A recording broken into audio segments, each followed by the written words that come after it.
Hebreus, capítulo de número 12, versos de 1 a 3, assim diz a palavra do Senhor. Todos. Portanto, também nós, visto que temos a rodear-nos tão grande nuvem de testemunhas, desembaraçando-nos de todo o peso e do pecado que tenazmente nos assedia, corramos com perseverança a carreira que nos está proposta, olhando firmemente para o autor e consumador da fé, Jesus, o qual, em troca da alegria que lhe estava proposta, suportou a cruz, não fazendo caso de ignomínia, e está assentado à destra do trono de Deus. Considerai, pois, atentamente aquele que suportou tamanha oposição dos pecadores contra si mesmo, para que não vos fatigueis, desmaiando em vossa fé, em vossa alma. Amém. A igreja pode assentar-se. Queridos, certa vez conversando com um senhor, esse senhor disse que estava fazendo um concurso, uma prova. E esta prova ele já fazia, já era a 7ª vez que ele repetia aquela prova. Ele já tinha tido 6 reprovações. E quando eu ouvi aquele afã, né? Você é novo, tem 17 anos ali, você está conhecendo a vida. E eu perguntei para ele, poxa vovô, o senhor já reprovou 6 vezes? Ele, sim. E o senhor vai fazer daqui a pouco a prova pela 7ª vez? Sim. O senhor não se cansa de ser reprovado, não? Não deu para ver que não é a tua? E ele disse, cansa. Cansa bastante. É chato, você sai todo confiante, todo esperançoso, vai fazer a prova, espera a correção e aí vem o resultado, você não foi aprovado. Falei, então, não deu para perceber então que era para mudar de rumo? E ele olhou para mim, riu e disse, não, meu filho, não tem como eu fazer isso não. Falei, por que não? Ele, olha, quando eu faço a prova e eu sou reprovado, alguém me disse que eu ainda não estou a ponto de ser aprovado. Mas se eu não faço a prova, eu estou dizendo para mim que eu não sou capaz. E eu nunca posso dizer para mim mesmo que eu não sou capaz. Se é para ser reprovado, que o outro tenha o trabalho de me reprovar. O meu trabalho é pegar papel e caneta e fazer. O mínimo que o outro pode ter é o trabalho de corrigir e dizer se eu passei ou não passei. Agora, eu dizer a mim mesmo que não sou capaz, não tem como eu fazer isso não. Eu vou fazendo isso aí, nem que eu morra e não passe, mas eu nunca vou dizer que eu não posso. Queridos, os tempos que vivemos hoje é um período de muita pressão emocional, crises econômicas, doenças, ansiedade, desesperança, e isso nos leva a desistir, sabe de quê? De muitos projetos de vida que temos. Você se lembra qual era o projeto que você tinha para a sua vida há 20 anos passados? O que você idealizava, o que você projetava na sua vida? Claro, algumas coisas concorreram para o bem, outras não concorreram, etc. Mas talvez existam ou tenham existido projetos que dava para serem concluídos ou iniciados, mas você desistiu. Você simplesmente olhou e falou, não. E nessa desistência, é evidente que nós acabamos por espiritualizar a coisa.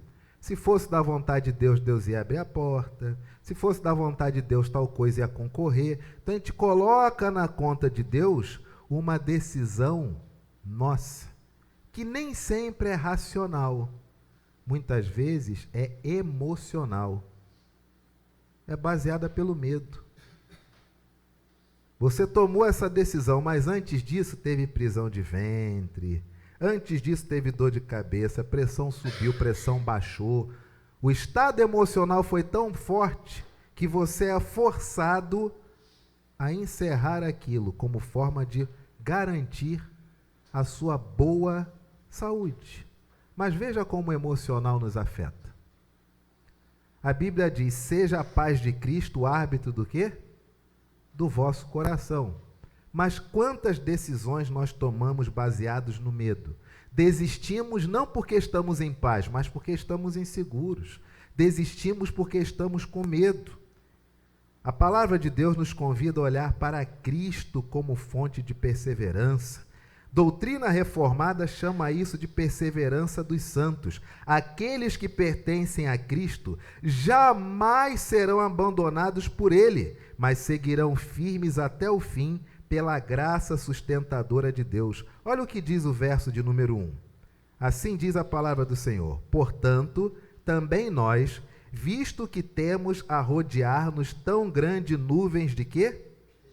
Tão grande nuvem de testemunhas. Ele está se referindo a esses heróis da fé lá em Hebreus 11. Ele está dizendo o seguinte: quem nos rodeia são aquelas testemunhas do poder de Deus ao longo da criação. Sabe quem está assistindo de camarote a sua vida? Abraão, o pai da fé.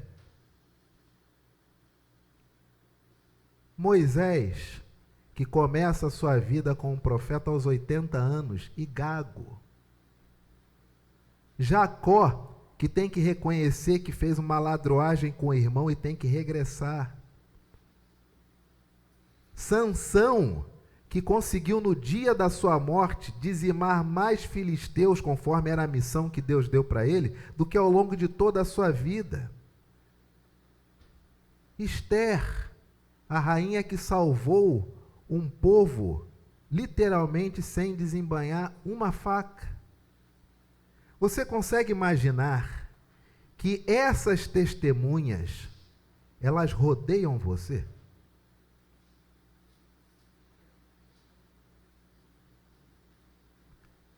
Como muda de figura, né? Eu tomar uma decisão sabendo que o pai da fé, ele pode observar e dizer: podia ter sido mais perseverante. Tomar uma decisão onde Débora poderia dizer: se tivesse orado mais um pouquinho, se tivesse tido paciência, conseguiria. A palavra do Senhor diz: tão grande nuvem de testemunhas, desembaracemo-nos de todo peso. Ou seja, é uma corrida. A vida, queridos, é uma grande corrida, é uma grande maratona, que não importa a velocidade, o tema é chegar até a linha de chegada. O pecado que tenazmente nos assedia, um pecado constante que busca nos prender, o tempo todo, o tempo inteiro. Talvez o maior pecado a qual nós estejamos submetidos a todo tempo. Sabe qual pecado que é? Cada um de nós tem uma índole. Cada coisa atrai mais alguém em detrimento de outra. Mas existe um pecado que é comum a todos. Sabe qual que é? É achar que Deus não é capaz de fazer. Tem a confissão de fé, tem os símbolos de fé, tem tudo isso.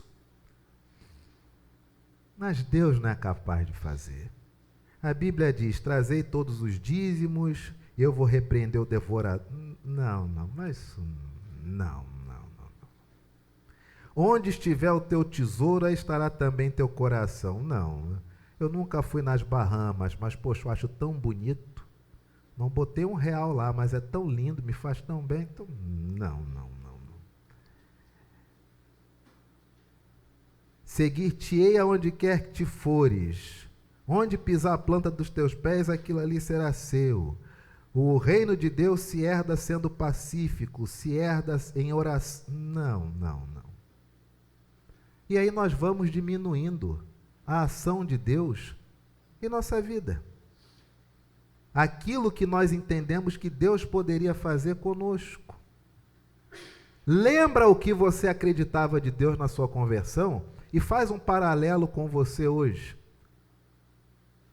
cheio de conhecimento teológico, cheio de batalhas espirituais que você já passou, já sofreu, já viveu, mas também o quanto que a vida foi te desgastando, foi moldando, foi mudando você. De tal modo que muitas vezes o maior pecado que nos assedia não são os pecados tipos como corriqueiros. Vaidade é a coisa mais comum do mundo, todo mundo é vaidoso e acabou-se. A soberba, né? Glutonaria, beber. Não, calma. O pecado mais comum a todos nós é o seguinte: eu creio em Deus. Eu creio, mas nem sempre eu confio. São coisas distintas. Creio, eu creio, mas eu confio. A palavra do Senhor diz: corramos com perseverança, do grego hipomon, ou corramos com uma paciência ativa, avançar com firmeza.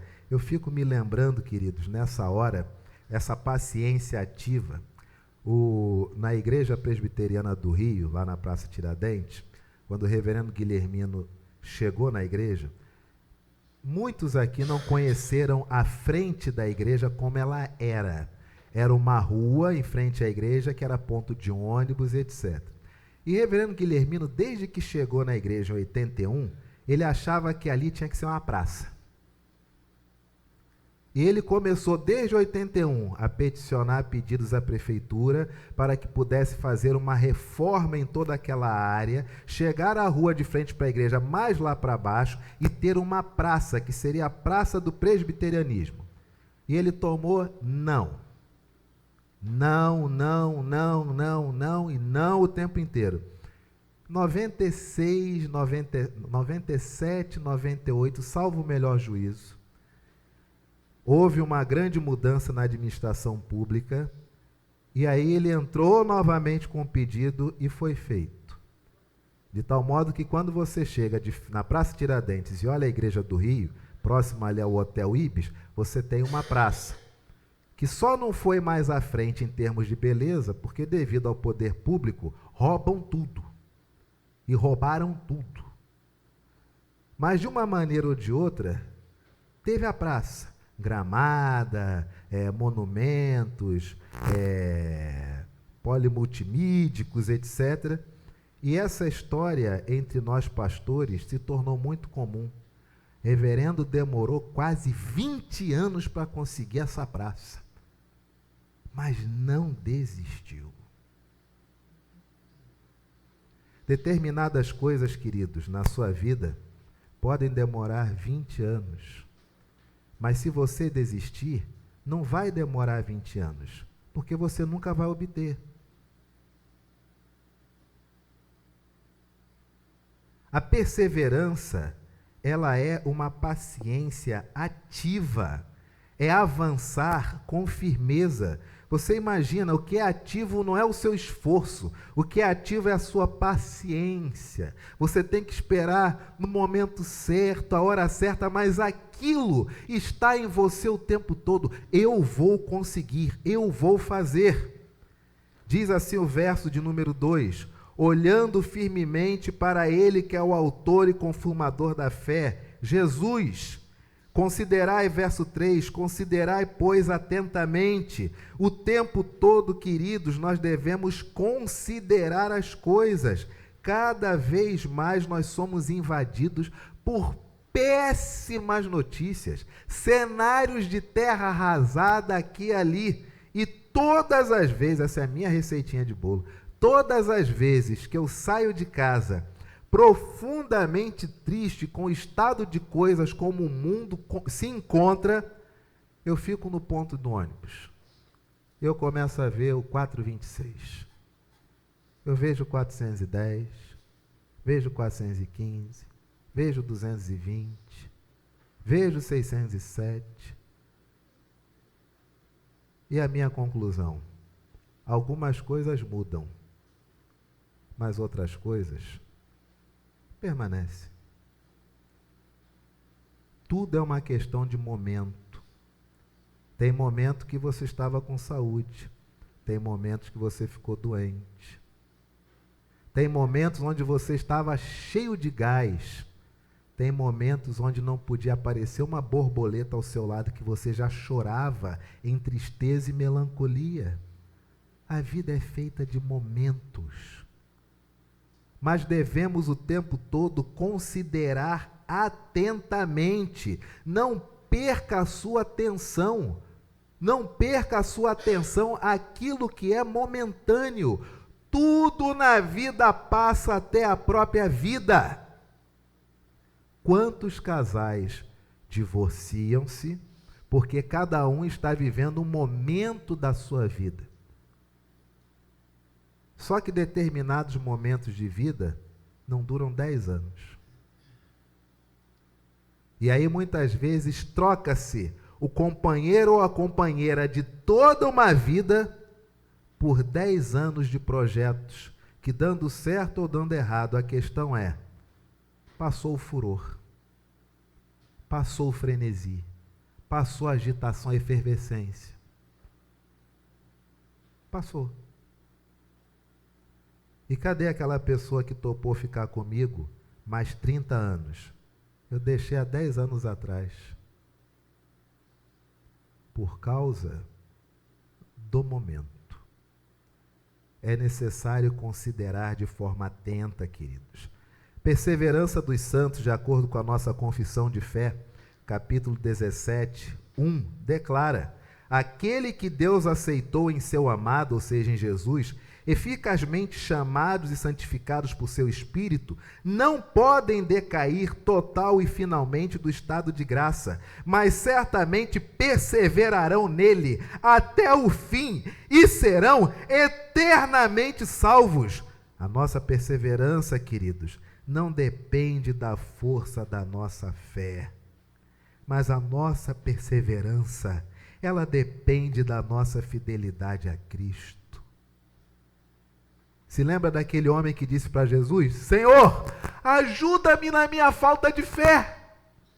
Ele reconhece que a fé dele é pouca, quase nenhuma. Mas para quem ele pede ajuda quando a fé fracassa? A Jesus. Perseverança não é você achar que está estourando de fé o tempo inteiro. Perseverança é você sempre reconhecer que Cristo existe e você é fiel a Cristo. Isso é perseverança. Esqueça todas essas pessoas que dizem: não, você tem que ser perseverante, tem que ser forte, tem que ser isso, tem que ser aquilo outro. Não! Nos momentos de dor a gente chora, nós nos acabamos, quando a nossa saúde se vai, quando nós vemos uma pessoa que nós amamos passar necessidade, dificuldade e nada podemos fazer, é óbvio que a vida para, se estagniza, tudo se arrebenta. Mas perseverança não é um estado de espírito eufórico. Não. Esqueça os eufóricos. Esqueça. Quem não consegue falar sem respirar entre uma palavra e outra, olho estatelado. Esqueça. Perseverança não é força. Perseverança é paciência. Sempre no modo ligado. Sempre. O tempo inteiro. Paciência. Paciência. Paciência. Mas, meu Deus, piorou, vai acabar. Paciência. Nós temos que ser perseverantes. Então, quando você é paciente, você é perseverante.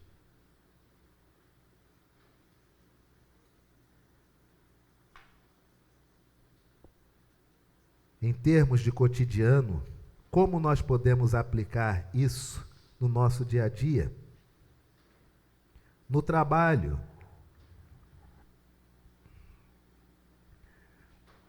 É fácil ser paciente no ambiente de trabalho, queridos? É fácil?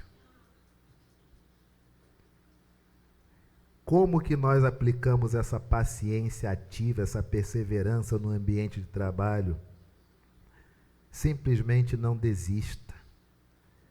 Tanto pelo lado das pressões e quanto pela falta de reconhecimento. Porque trabalho é uma faca de 2 gumes, né? Em um dado momento você não serve para nada, porque tudo que você tinha que fazer parece que está atrasado, não é isso? Mas quando você conclui e faz algo que ninguém nunca havia feito, ninguém diz para você assim, ó, poxa, isso aqui foi inédito.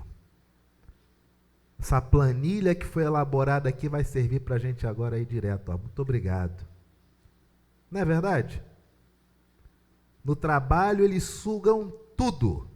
E quando você apresenta tudo, é como se você não tivesse feito nada. Verdade ou mentira? Quer como empregado, quer como patrão. Queridos, não desista diante das pressões e da falta de reconhecimento. Primeira coisa que nos alimenta a trabalhar é o quê? O que te alimenta? O que te faz trabalhar? Trabalhar, claro, você quer dinheiro, mas o que alimenta teu desejo de trabalhar? O que é mais honroso no seu desejo de trabalhar? Pode falar sem medo. O que é mais honroso para você ao trabalhar?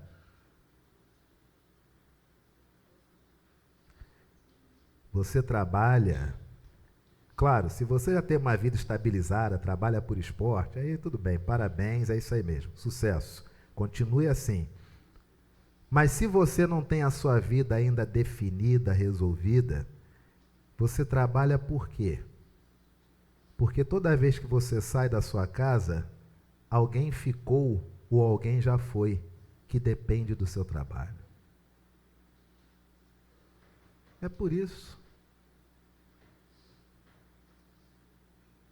Uma vez um indivíduo recebeu uma palavra tão dura ao meu lado, que assim que o indivíduo terminou de falar, que estava falando um para o outro, assim que ele terminou de falar, eu ia levantar o braço e quem recebeu essa repreenda, discretamente debaixo da mesa, segurou meu braço.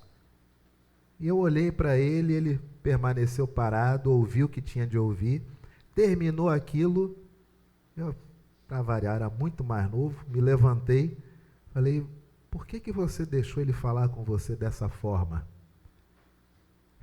E ele olhou para mim, riu e falou, quantos anos você tem? Eu tenho 27. Você já é casado? Acabei de casar. E você já é pai? Não, se eu acabei de casar, como é que ela já está grávida? Não. Um dia você vai cair a ficha do que é ser marido. E um dia você vai entender o que é ser pai.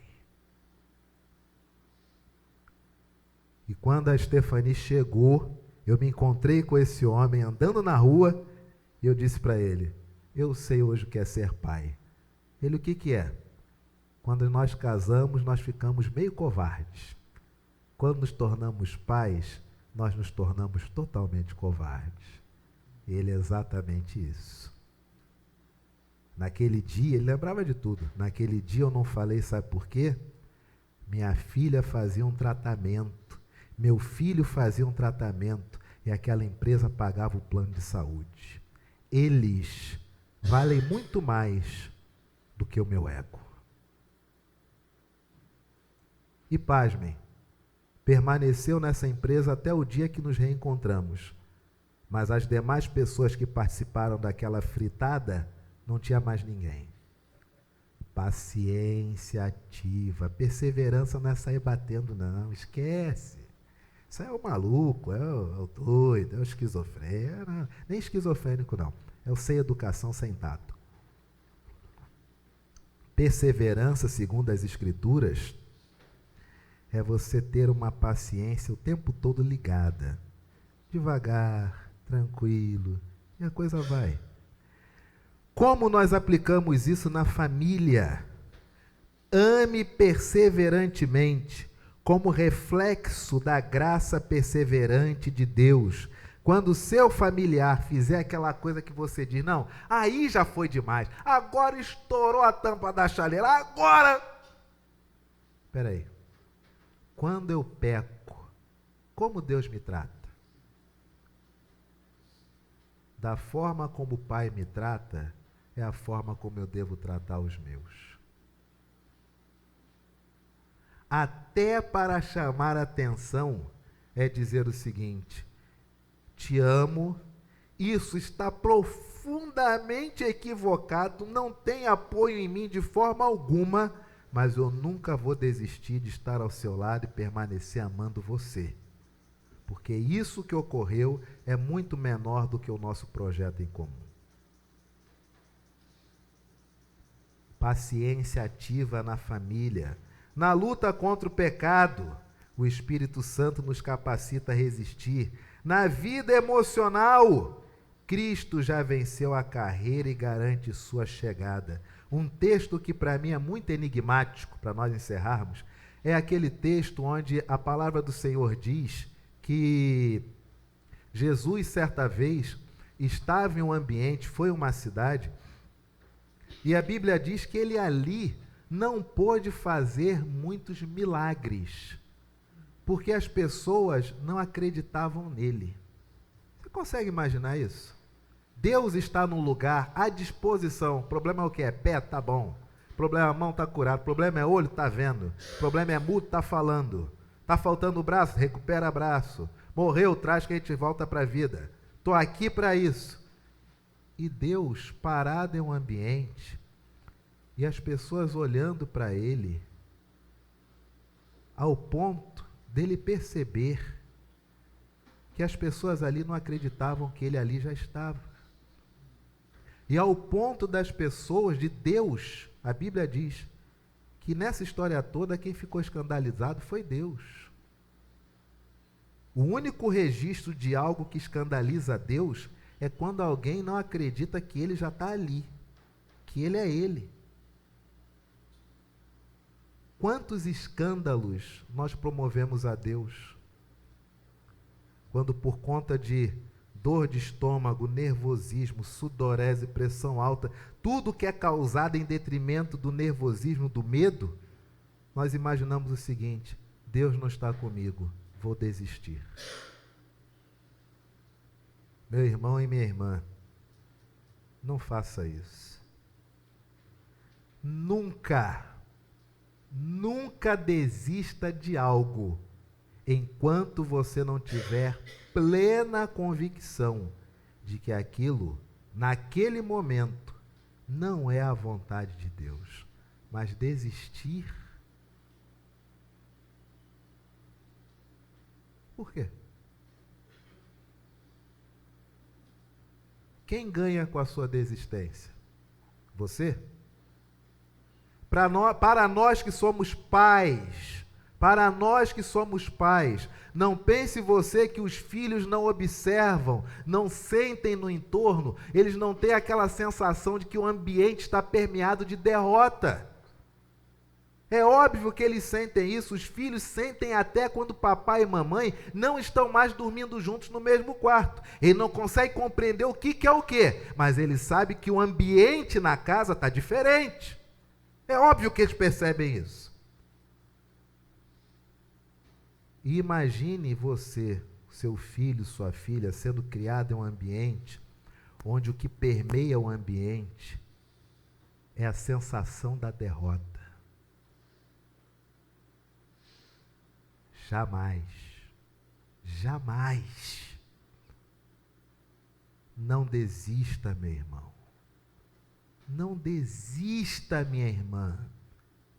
Não é por força nem por poder, mas pelo meu espírito, assim diz o... Diz quem? Coloquemo-nos de pé, curvemos nossas frontes, fechemos nossos olhos, passemos alguns instantes em oração silenciosa.